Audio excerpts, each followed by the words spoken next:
Hi everyone, I hope that you are having a good week. This week's prompt is, what are the qualities of linguistically and or culturally responsive / relevant teachers, and what does this mean for my own practice? Starting off, I really liked the phrase that Gloria Ladson Billings talked about quite often in her video that we watched, which was called Successful Teachers of African American Children, and the article that we read that was called But That's Just Good Teaching, the case for culturally relevant pedagogy. And that's just it, is that we should all be striving to have culturally relevant pedagogy. And I was able to dive deeper this week on exactly what that means. I think that in the past, I've definitely had mentors and teachers and people that I've worked with who are so incredibly good at this. And I've picked up a lot from them, but I've also learned so much just from this class, from my program, and from these articles. A couple of the things that really stuck out to me were in the article, A Framework for Preparing Linguistically Responsive Teachers. And this is by Lucas T. and Villegas. And they talk about 5 different things. Well, they talk about more than 5, but there were 5 things that really stood out to me on things that I think are really important for culturally relevant teacher and someone who wants to develop that kind of a pedagogy. The first thing is on page 58 of the article, and they talk about teachers need to have sociolinguistic consciousness in their classrooms, and I agree with that. The second thing that really stuck out to me was on page 59, and it said value for linguistic diversity.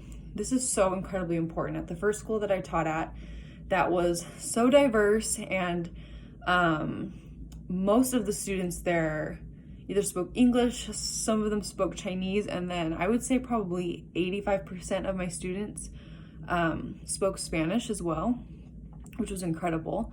And I was part of the language department, and my language department head was so great at making sure that we taught those students that their language was important, that all the languages that they were learning were important. These were emergent bilingual students, and she really taught me that we need to celebrate linguistic diversity.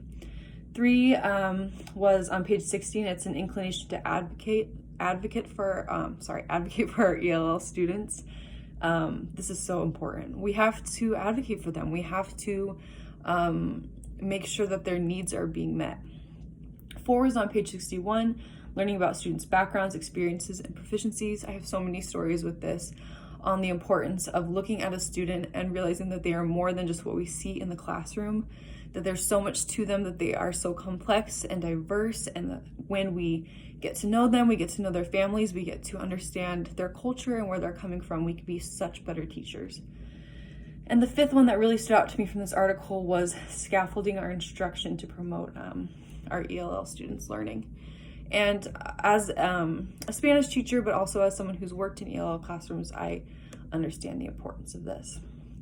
And then the other thing that stood out to me was from Gloria Ladson Billings' article that we read, and that's called But That's Just Good Teaching, the case for culturally relevant pedagogy. There's a part on page 160 that I wanted to read, and she talks about defining culturally relevant pedagogy, and she says, I have defined culturally relevant teaching as a pedagogy of opposition, not unlike critical pedagogy, but specifically committed to collective, not merely individual empowerment. Culturally relevant pedagogy rests on 3 criteria or propositions, and I thought that these were really interesting. This says students must experience academic success, and this isn't just test scores, this is all kinds of academic success. B, students must develop or maintain cultural competence, and C, students must develop critical consciousness through which they challenge the status quo of the current social order. I thought those were super powerful and amazing. I want my students to be able to do all of those things. I want them to walk out of my classroom feeling empowered. I want them to feel like they can question the world around them, make the world around them a better place. I want them to see how what they're learning in the classroom can be applied directly to their life, to their future career aspirations, to whatever they want to do in their future, really. And that's how this touches me personally. I want to be a better teacher. I want to apply these things. And I want my students to feel accepted. I want them to feel like I care about them, like I care about their background, like I care about their culture, like I care about their language, and I want that to be included. And I want them to know that they can be whoever they want to be and that they can express every facet of themselves. So that's what I learned this week, and that's how I want to apply it to myself and my own teaching. And I want to make sure I'm making my own pedagogy more culturally relevant.